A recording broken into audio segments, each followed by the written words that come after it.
যেটি আসাম রাজ্যে পড়ে। আর এই জার্নি আমি একা করব, ভয়ও লাগছে, সাথে সাথে অনেকটা এক্সাইটমেন্ট কাজ করছে আমার মধ্যে। তোমাকে পচা বলবে কিন্তু সবাই, নাম জানো না? হ্যাঁ,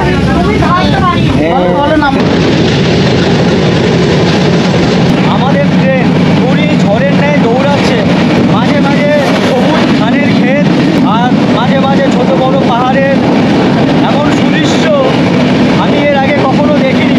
লোকেও বলছে পয়সা নেই পয়সা নেই, এত লোক ঘুরতে কোথায় যাচ্ছে?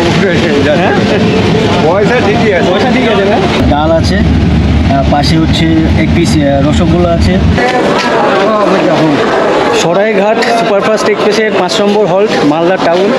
এখন যে স্টেশনে দেখতে পাচ্ছ আমাকে, এই স্টেশনটা হচ্ছে কামাখ্যা স্টেশন। এই কামাখ্যা স্টেশন থেকে কামাখ্যা যে টেম্পল আছে, কামাখ্যা টেম্পলের ডিস্টেন্স হচ্ছে 4 থেকে 5 কিলোমিটার।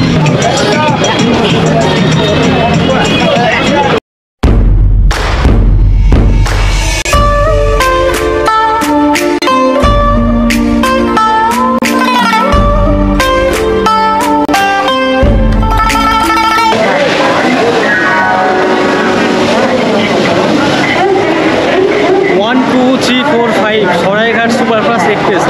আজ আমরা জার্নি করব এই সরাইঘাট সুপারফাস্ট এক্সপ্রেসে। আর আমাদের ট্রেন 9 নম্বর প্ল্যাটফর্মে ঢুকবে। আর এই ট্রেনটি এই হাওড়া স্টেশন থেকে আসামের গুয়াহাটি পর্যন্ত যাবে। তো আজ আমাদের জার্নি এই ট্রেনে হাওড়া স্টেশন থেকে গুয়াহাটি, যেটি আসাম রাজ্যে পড়ে। তো আমাদের ট্রেনের টাইম আছে 4টে 5-এ, এখন 3টে 15-20 হয়েছে। আর বেশ কিছু সময় পরে ট্রেন চলে আসবে। যদিও ট্রেন প্ল্যাটফর্মে ঢোকেনি, প্রচুর প্যাসেঞ্জার তোমরা দেখতে পাচ্ছ আমার বাঁদিকে, ইভেন আমার ডান দিকে ওয়েট করছেন, দাঁড়িয়ে আছেন, বসে আছেন। ইভেন যদি তোমরা আমার সামনে দেখো, কলকাতায় এখন দুর্গাপুজো চলছে, আজকের মহাষষ্ঠী। আর এই সমস্ত প্যাসেঞ্জাররা, মানে এই সমস্ত বাঙালিরা এখানে বেশিরভাগ, মানে 90% কিন্তু বাঙালিই আছে, যারা কিন্তু এই পুজোর সময় বাইরে ঘুরতে যাচ্ছে। তাদের সাথে আমিও এবারে যোগ দিয়েছি। আর এই জার্নি আমি একা করব বা একা করছি। আর একটু ভয় ভয়ও লাগছে, কেন কি এতটা ডিস্টেন্স এর আগে আমি একা কখনো যাইনি। আমি এর আগে গেছি মোটামুটি 600-700 কিলোমিটার পর্যন্ত গেছি, বাট এই প্রথম আমি 1000 কিলোমিটারের উপরে একা একা জার্নি করব। তো একটু ভয়ও লাগছে, সাথে সাথে অনেকটা এক্সাইটমেন্ট কাজ করছে আমার মধ্যে। আমি এই হাওড়া স্টেশনে 1:30-2:45 নাগাদ এসে পৌঁছেছি। আর এখানে আসার পরে অনেকগুলি এক্সপ্রেস ট্রেন, যেগুলো আমাদের রাজ্যের মানে ওয়েস্ট বেঙ্গলের বাইরে যাচ্ছে, প্রত্যেকটি স্টেশনে প্রত্যেকটি ট্রেনে কিন্তু প্রচুর পরিমাণে প্যাসেঞ্জার দেখেছি আর কি। মানে কলকাতাতে আর কেউ পুজো কাটাতে চাইছে না, সবাই চলে যাচ্ছে বাইরে ঘুরতে। আমাদের ট্রেন প্ল্যাটফর্মে ঢুকে গেছে, আর আমার কোচ আছে S7। তো আমি এখন এই মুহূর্তে S4-এর সামনে দাঁড়িয়ে।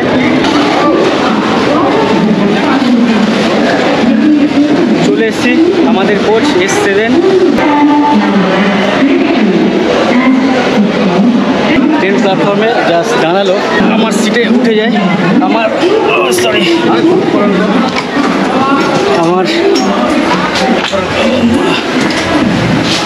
সিট আছে S7-এ 60 লোয়ার বার্থ, 63, 51।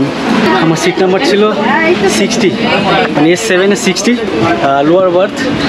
আমি এর আগে যতবার ট্রেন জার্নি করেছি সবসময় লোয়ার বার্থ চেয়েছি, বাট একবারও পাইনি। আর এই টিকিটটি কিন্তু আমি আগের থেকে রিজার্ভেশন করিনি, প্রিমিয়াম তৎকাল। ভাড়াটা অনেকটা বেশি পড়েছে, সেটা তোমাদের সাথে শেয়ার করবো কতটা ভাড়া পড়েছে। স্লিপার ক্লাসের যে হাল, খুব একটা যেটা দেখতে পাচ্ছি না সরাইঘাটে। প্রচণ্ড গরম, বাইরে কিন্তু প্রচুর রোদ দেখতে পাচ্ছি। তো ট্রেন ছাড়লে তোমাদের সাথে শেয়ার করব কত ভাড়া পড়েছে, কতক্ষণে জার্নি আছে, কত কিলোমিটার। আর এই ট্রেন হাওড়া থেকে ছেড়ে গুয়াহাটি পর্যন্ত এর মাঝখানে কতগুলি স্টেশনে হল দিয়ে থাকে, এই সমস্ত ব্যাপারে তোমাদের সাথে শেয়ার করবো, অবশ্য সঙ্গে থাকবে। আমি যাচ্ছি আসামে। এই যে আসাম ট্যুরটা আশা করি অনেক ভালো লাগবে তোমাদের। আসামে বেশ কিছু জায়গা আমি এক্সপ্লোর করব। তো কোন কোন জায়গাগুলো আমি এক্সপ্লোর করব সেগুলো অবশ্যই তোমাদের কাছে সারপ্রাইজ হিসেবে তুলে ধরতে চাই। তো আগের থেকে থেকে তোমাদেরকে আমি শেয়ার করছি না সেই সমস্ত তথ্যগুলো। তো অবশ্যই সেই সমস্ত ভিডিওগুলো দেখার জন্য আমার এই চ্যানেলে তোমরা যারা প্রথমবার এসছো এখনও পর্যন্ত আমার চ্যানেলটিকে সাবস্ক্রাইব করোনি, অবশ্যই চ্যানেলটিকে সাবস্ক্রাইব করে নিও। আর ভিডিওটি অবশ্যই স্কিপ না করে কন্টিনিউ করো। এই ট্রেনের টাইম ছিল 4:05, 4:05-এই কিন্তু ট্রেনটিকে ছেড়ে দিল। আর আমরা জাস্ট হাওড়া স্টেশন থেকে বেরিয়ে যাচ্ছি। টাটা। কতদিন পরে ফিরবো জানি না, যতদিন ভালো লাগে ততদিন থেকে যাবো।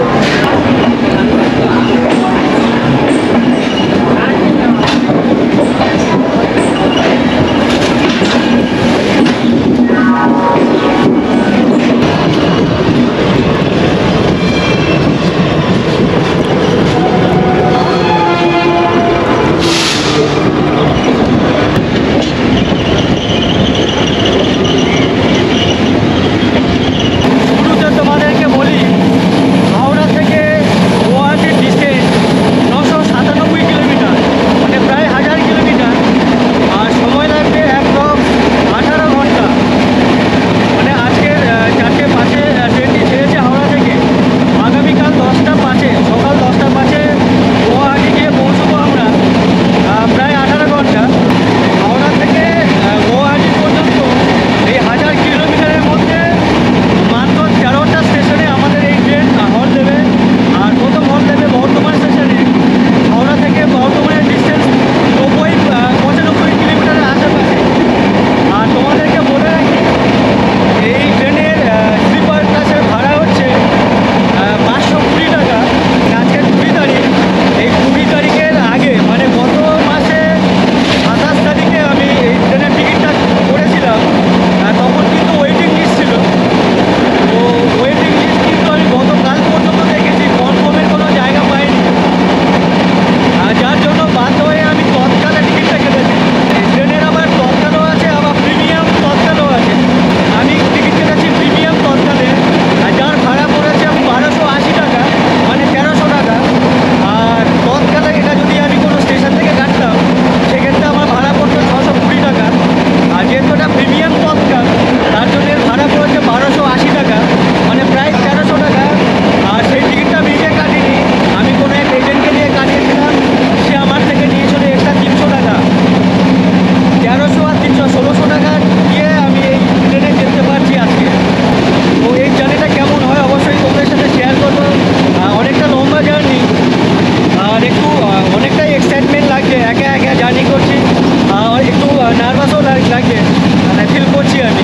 এই মুহূর্তে যদি তোমরা দেখো, আমাদের ট্রেনের স্পিড হচ্ছে 100-র উপরে, 106। মোটামুটি 100-র উপরে স্পিডের প্রথম থেকে দেখতে পাচ্ছি। তো যদি এরকমই স্পিডে দৌড়াই তো ঠিকই আছে। জানি না মাঝে মাঝে কোথাও আবার দাঁড়িয়ে পড়বে কিনা। আমি যে ডিব্বাতে আছি, এই ডিব্বাটা হচ্ছে S7। তোমরা যদি দেখো ভেতরে, আর শুরুতে তোমাদেরকে এই ট্রেনের বাথরুমটা দেখায়। আমি যখন উঠেছিলাম বাথরুমটা মোটামুটি পরিষ্কার পরিচ্ছন্ন ছিল।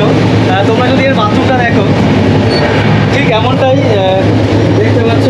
মিরর আছে, বেসিন আছে, আর ফ্যান। আর যদিও এটা কিন্তু বেশ পরিষ্কার আছে, জল দিয়ে, বাট আমার মনে হচ্ছে এটা অনেক পুরোনো ডিব্বা, চারদিকে জং ধরে গেছে। তো এই সরাইঘাট এক্সপ্রেসের যে ডিব্বা, মানে যে টোটাল যে ডিব্বাগুলো, আমার কাছে অনেক পুরোনো লাগছে। মানে অতটা পরিষ্কার আছে, বাট মানে নতুনত্ব ব্যাপার নেই কিন্তু কোনো ডিব্বাগুলো। আমাদের যে শহরের গতিতে দৌড়াচ্ছে, আর আমার ঠিক সামনে ট্রেনের জানালা খোলা আছে। আর ঠিক জানালার ওপারে দুটো প্রান্ত চাষের জমি।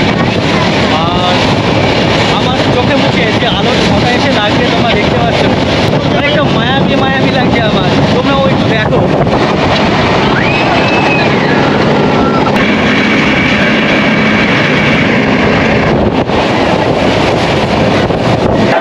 আমাদের ট্রেনের প্রথম হল্ট বর্ধমান জংশন। আমরা প্রায় 1 ঘন্টা 15 মিনিট জার্নি করলাম। আর এই 1 ঘন্টা 15 মিনিটের মধ্যে আমরা 93 কিলোমিটার রাস্তা জার্নি করলাম। তো এই হচ্ছে বর্ধমান স্টেশন।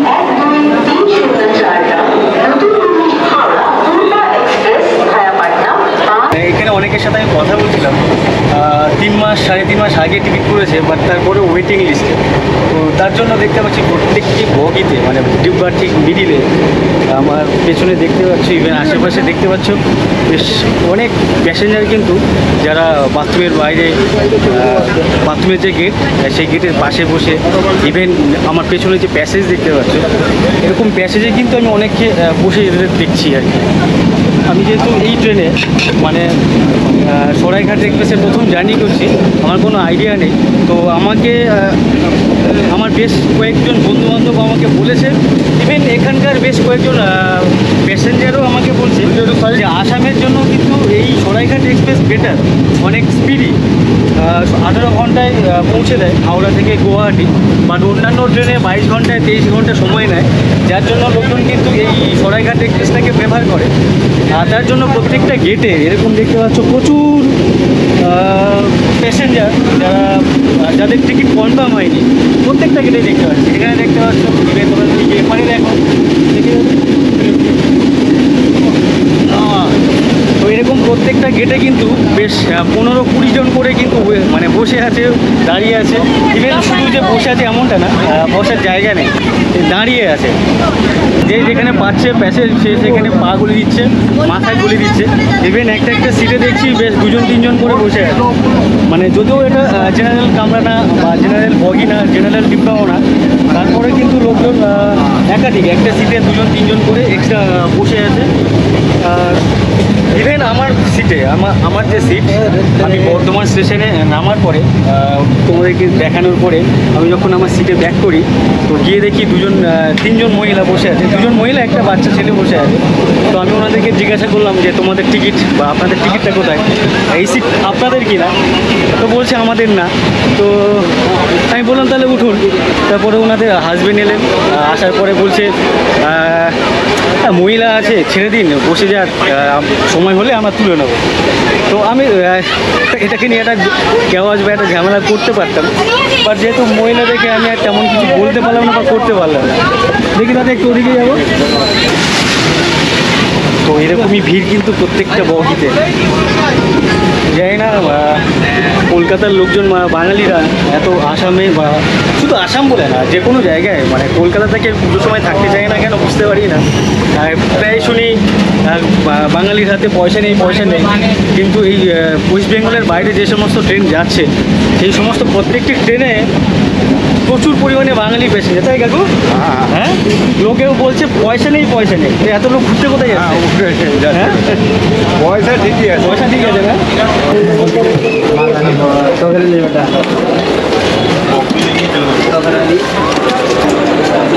হ্যাঁ, এখন নামলে আমি যাবো।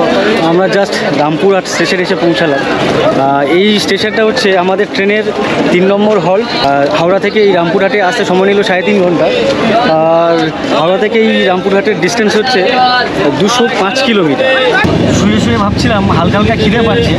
তো ঠিক যেমন ভাবার সাথে সাথে দেখছি, এই যে দেখতে পাচ্ছ সোনপাপড়ি একটা ভাই নিয়ে যাচ্ছিলো 10 টাকা করে পিস বিক্রি, মানে এই প্যাকেটটার দাম 10 টাকা বলছিল।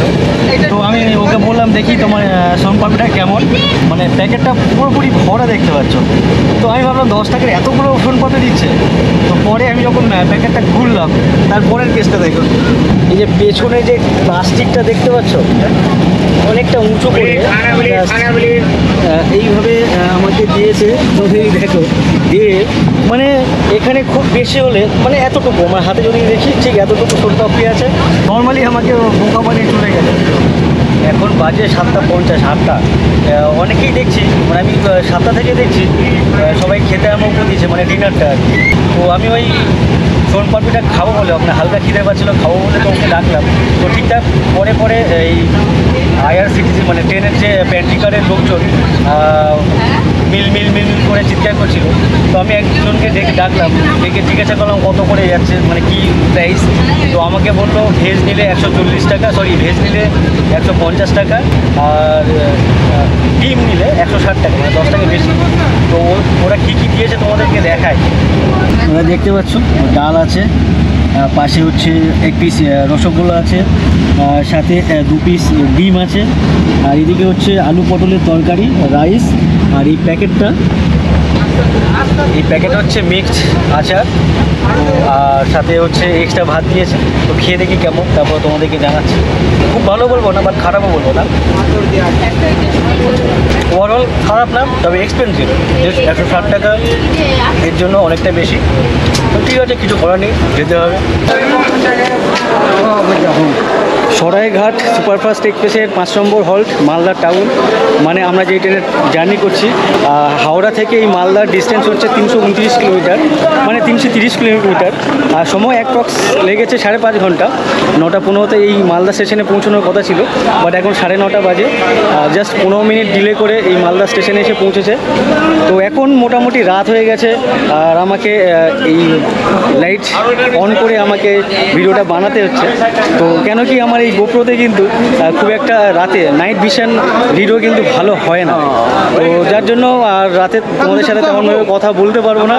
তোমাদের সাথে অবশ্যই সকালে কথা হবে। তো এই হচ্ছে আমাদের সুপারফাস্ট এক্সপ্রেস। তো এর আগে আমি যত এক্সপ্রেস ট্রেন চড়েছি, তো সব থেকে বেটার এই ট্রেনটা আমার লেগেছে। এর স্পিড, এর গতি অনেক বেশি, আর কোথাও তেমন কোনো ওই ডিলে ডালে বা হঠাৎ করে কোথাও মাঝখানে দাঁড়িয়ে পড়া এই ট্রেনের আপাতত কোনো রকম আমার চোখে পড়লো না, মানে হলো না আর কি। তো যাই হোক, চলো ভেতরে যাই, আর তোমাদের সাথে সম্ভবত দেখা হচ্ছে সকালে। এখানে আমার থেকে এই জলের দামটা নিল 15 টাকা। 20 টাকা নর্মাল নেয়।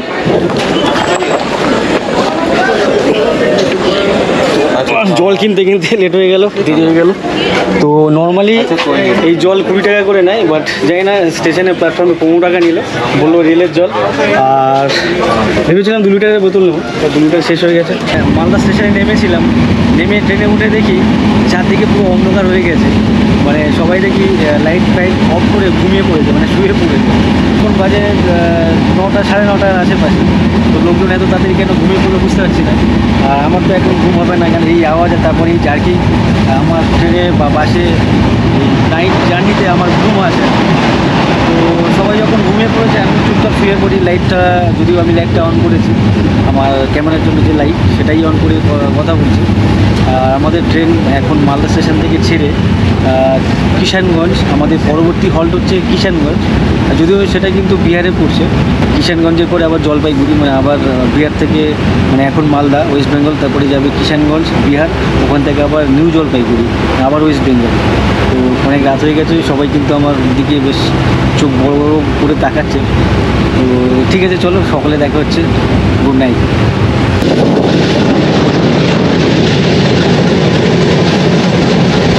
গুড মর্নিং বন্ধুরা, আসামের বনগাইগাঁও জংশন থেকে তোমাদের সবাইকে সুপ্রভাত। আমার পাশে তোমরা দেখতে পাচ্ছ বেশ ঝলমলে আকাশ। এরকম লাইনের পাশে এমন বড় বড় সুদৃশ্য পাহাড় আমি এর আগে কখনো দেখিনি, এটাই আমার প্রথমবার। তো আমার তো অনেক বেশি ভালো লাগছে। 6:50 7টা বাজে। এখন ফাইনালি বিছানা থেকে উঠলাম, মানে বেড থেকে, সিট থেকে নামলাম নিচে। আর ঠিক বাইরে এরকম একটা পরিবেশ থেকে আমার অনেক বেশি ভালো লাগছে। ভাবলাম তোমাদের সাথে শেয়ার করি। আর আমরা জাস্ট পেছনে বনগাইগাঁও জংশনটাকে ক্রস করলাম। ওটা ছিল আমাদের গন্তব্যের 12 নম্বর হল্ট। মাঝখানে আরও একটি হল্ট আছে কামাখ্যা, তারপরে আমাদের ডেস্টিনেশন গুয়াহাটি। তো অনেক বেশি ভালো লাগছে, ভালো লাগা কাজ করছে আমার। আর বিশেষ করে এরকমই লাইনের পাশে ট্রেন ঝড়ের গতিতে দৌড়াচ্ছে, আর পাশে এরকম ছোটো বড়ো পাহাড়, আকাশ হচ্ছে একেবারে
কি বলো? বলো তো নামটা বলো। দেখতে পাচ্ছ? তোমার নাম কি? বলো নাম বলো। ও মা, তুমি নাম জানো না? বলে দাও, ইয়াচিকা ব্যানার্জি বলে দাও, বলো বলো নাম বলো। আমাদের বুড়ি নাম জানে না, তাই তো? বলো নাম বলো। নাম জানে না, এই যে দেখছে তোমাকে পচা বলবে কিন্তু সবাই। নাম জানো না? হ্যাঁ বলো বলো নাম বলো। দেখতে পাচ্ছ? তোমার নাম কি বলো? বলো, এই তোমাকে আদর করছি আমি। নাম বলো। এই বুড়ি সবাইকে জ্বালাচ্ছিল সারা রাত ধরে, বক বক বক বক বক বক। এখন কোনো বক বক নেই, তাই তো? হ্যাঁ, এখন বক বক করবে না। আর কাল থেকে দেখছি যা খাবার যাচ্ছে, যে যা খাচ্ছে, তখনই ওকে ওই খাবারটা খেতে হবে। বাড়িতে করে না, না? ওর মা বলছে বাড়িতে করে না, বাট এই ট্রেনের মধ্যে কিন্তু ও যে যা খাচ্ছে সবাইকে, মানে যে যা খাচ্ছে ওকে সেটাই কিনে দিতে হবে, ওকে সেটাই খাওয়াতে হবে। আর এখন লজ্জা পাচ্ছে। বলো, তুমি বাড়িতে কি পড়াশোনা করো বলো? বলো, আর কোথায় যাচ্ছ বলো? তুমি ট্রেনে করে কোথায় ঘুরতে যাচ্ছ বলো? কোথায় যাচ্ছ তুমি? হ্যাঁ, বলো আচ্ছা মামা বাড়ি? মামা বাড়ি যাচ্ছে? আচ্ছা, দাদুর বাড়ি যাচ্ছ, মামা বাড়ি যাচ্ছ। ওখানে দাদা ভাই বোন আছে কেউ নেই? ও কেউ নেই, তার মানে তুমি একাই দাদুর পাবে? ও মামা বাড়ি যাচ্ছে, দাদু বাড়ি যাচ্ছে, ওর কোনো দাদা ভাই কেউ নেই। মামার ছেলে মেয়ে? ও আচ্ছা, মামা আনম্যারেড, মামার বিয়ে হয়নি, বাচ্চা সব কেউ নেই, মানে খেলবে কার সাথে তাহলে? আচ্ছা আচ্ছা, এটা পচা মেয়ে, নাম বলতে পারছে না, নাম জানেই না। ওর নাম রাখেনি, ওর বাবা মা কোনো নাম রাখেনি, তাই তো? হ্যাঁ, কি আমাকে ভয় পাচ্ছ? আমাকে ভয় পাচ্ছ? তোমাদেরকে বলি, আমাদের ট্রেন প্রচণ্ড ঝড়ের গতিতে দৌড়াচ্ছে। আর মোটামুটি প্রায় আমাদের ডেস্টিনেশন গুয়াহাটি। যদিও আরও ঘন্টাখানেক, 1 ঘন্টা 1.5 ঘন্টা লাগবে। আর যদিও আমি হঠাৎ ডিসিশান নিলাম যে আমি গুয়াহাটি পর্যন্ত যাব না, আমি যাব কামাখ্যাতে নামবো। অ্যাকচুয়ালি ওখানে আমি যেখানে যাচ্ছি তার বাড়ি কামাখ্যাতে নেমে গেলে সুবিধা হবে, যার জন্য ডিসিশান চেঞ্জ করলাম যে আমি কামাখ্যাতে নেমেই ওখান থেকে তার বাড়িতে যাব। আর আজকে সপ্তমী, আমি গতকাল রাতে ট্রেনে উঠেছিলাম, গতকাল ছিল ষষ্ঠী, আজ সকাল থেকে সপ্তমী পড়ে গেছে। আর আমাদের ট্রেন কিন্তু বেশ ভালো দৌড়াচ্ছে, দেখতে পাচ্ছ। দুদিকেই আলো আসছে, তাই বাইরেটা অতটা বোঝা যাচ্ছে না, তো অনেক ভালো লাগছে। চলো বুঝকি, টাটা করো, টাটা করো। দুরন্ত ঘুরিনি, এই লেগেছে মার, এই দুনিয়া ঘরে মন মন মন মন, ছন্দে ছন্দে কত রং বদলায়, রং বদলায়। আমাদের ট্রেন ঘুরি ঝড়ের ন্যায় দৌড়াচ্ছে। আর আশেপাশে যে দৃশ্য, পরতে পরতে বদলে যাচ্ছে।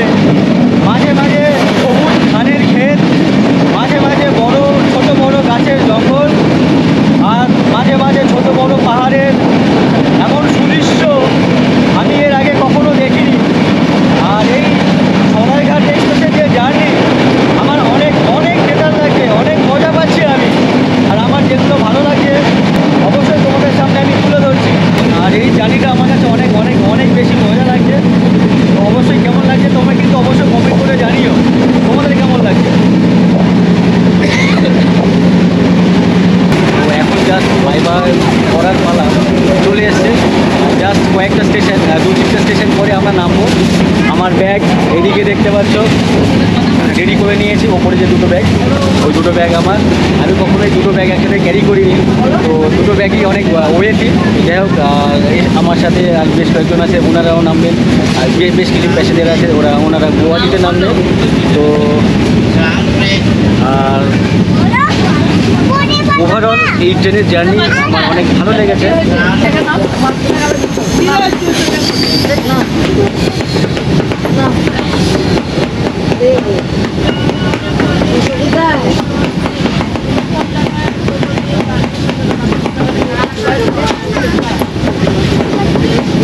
নামবো না, আসাম যাবো না।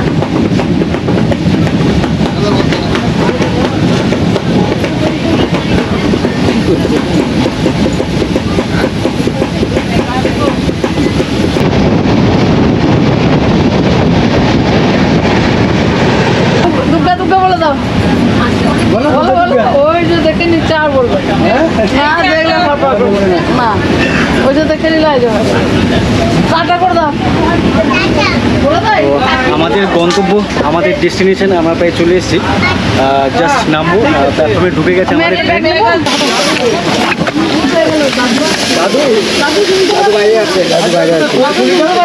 কে তোমার মামা নাকি? মামা, আমাদের বুড়ি মামার কোলে উঠে গেছে। তো ফাইনালি অ্যাটলিস্ট প্রায় 18 ঘন্টা, মানে এক্স্যাক্ট 18 ঘন্টা না, 10-15 মিনিট আগে আমরা কামাখ্যা স্টেশনে এসে পৌঁছালাম। এখন যে স্টেশনে দেখতে পাচ্ছ আমাকে, এই স্টেশনটা হচ্ছে কামাখ্যা স্টেশন। এই স্টেশনে আমার ফার্স্ট টাইম পা রাখলাম, কামাখ্যা স্টেশনে। সম্ভবত কামাখ্যা যে মন্দির আছে সম্ভবত এই স্টেশনের আশেপাশে হবে। আর এখান থেকে এই কামাখ্যা স্টেশন থেকে গুয়াহাটির ডিস্টেন্স বেশি না, এখান থেকে 10-15 মিনিটের ডিস্টেন্স এই কামাখ্যা স্টেশন থেকে গুয়াহাটি স্টেশনের ডিস্টেন্স। তাই তো? তাই কতক্ষণ? 2 মিনিট দাঁড়াবে। 2 মিনিট লাগবে। তো এই যে স্টেশনটা দেখতে পাচ্ছি, মানে ডান দিকে পাহাড় দেখতে পাচ্ছি। জাস্ট স্টেশনের বাইরে, মানে প্ল্যাটফর্মের ঠিক বাইরে কিছু খালি জমি আছে, আর ঠিক তার পাশেই ওপারেই হচ্ছে বেশ উঁচু উঁচু পাহাড়। আর জানি না, যেহেতু বাঁ দিকে ট্রেন আছে, বাঁ দিকে পাহাড় আছে কিনা জানি না। তো এরকমই দুদিকে মনে হয় আছে, তো এরকমই 2 সাইডে পাহাড়, আর ঠিক তার মাঝখানে এরকমই একটা স্টেশন। বেশ একটা অন্যরকম ভালো লাগা কাজ করছে।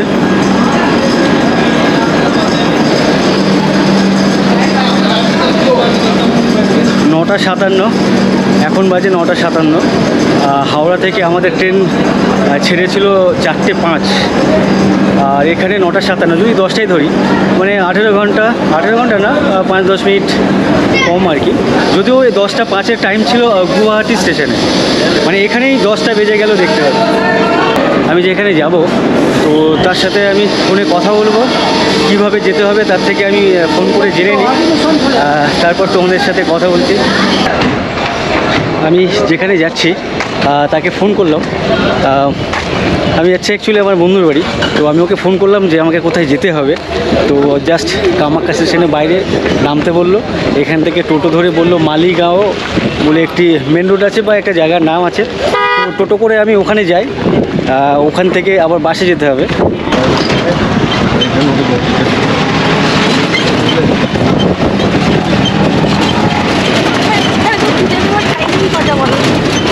স্টেশন থেকে নেমে টোটো করে এলাম মালিগাঁও বলে একটি জায়গা। এখন যেই জায়গাতে দাঁড়িয়ে আছি এই জায়গাটা হচ্ছে মালিগাঁও, এই জায়গাটা।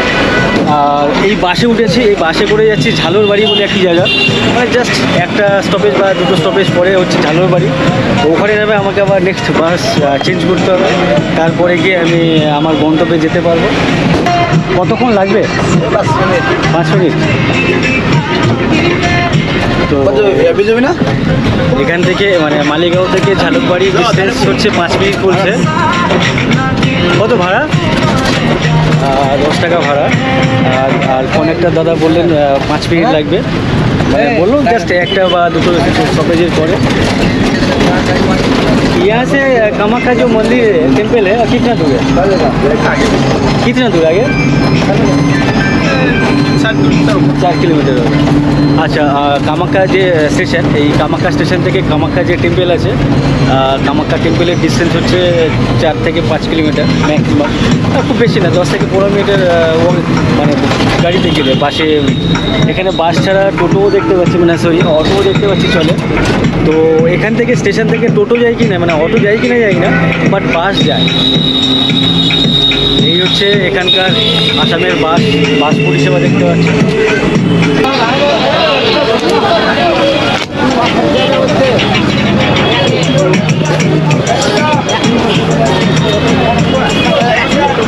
আমরা জাস্ট ঝালুকবাড়িতে এসে পৌঁছালাম। এই জায়গাটা একটু বড় সড়ো বাস স্ট্যান্ড দেখতে পাচ্ছি। আমার বাঁদিকে একটা রোড চলে গেছে এদিকে, আর আমার ডান দিকে একটা রোড চলে গেছে এদিকে দেখতে পাচ্ছি। তো আবার ওকে ফোন করতে হবে আমার বন্ধুকে, যে এখান থেকে আমার কোন বাসে যেতে হবে, কোন জায়গার নাম। ঝালুকবাড়িতে নামলাম, নামার পরে অনেকটা খিদে পাচ্ছে আমার। তো ভাবলাম এখানে নেমে কিছু খেয়ে নিই। তো এখানে দেখতে পাচ্ছি ঠিক এরকম একটা ফ্লাইওভার আছে, দেখতে পাচ্ছ ঠিক তার নিচে। আমার পেছনে বেশ কয়েকটি দোকান আছে, ইভেন আমার সামনেও এদিকেও বেশ কয়েকটি দোকান আছে।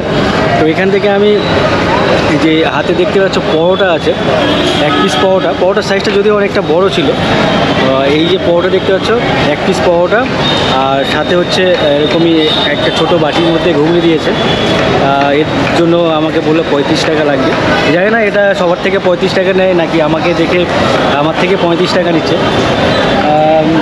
পরোটাটা মোটামুটি লাগছে, বাট ঘুগনিটা খেতে হয় তাই খাচ্ছি, কেন কি শুধু পরোটা খাওয়া যাবে না তার জন্য, কেন ঘুগনির টেস্ট একটা বেকার। তো এই ভিডিওটি আমি এখানে শেষ করছি। এই ভিডিওটি তোমাদের কেমন লাগলো অবশ্যই আমাকে কমেন্ট করে জানিও। আর যদি ভালো লেগে থাকে অবশ্যই ভিডিওতে একটা লাইক করে দিও, আর বন্ধুবান্ধবের সাথে শেয়ার করে নিও। তোমরা যারা ভিডিওটি এই পর্যন্ত দেখলে তোমাদের সবাইকে অসংখ্য ধন্যবাদ।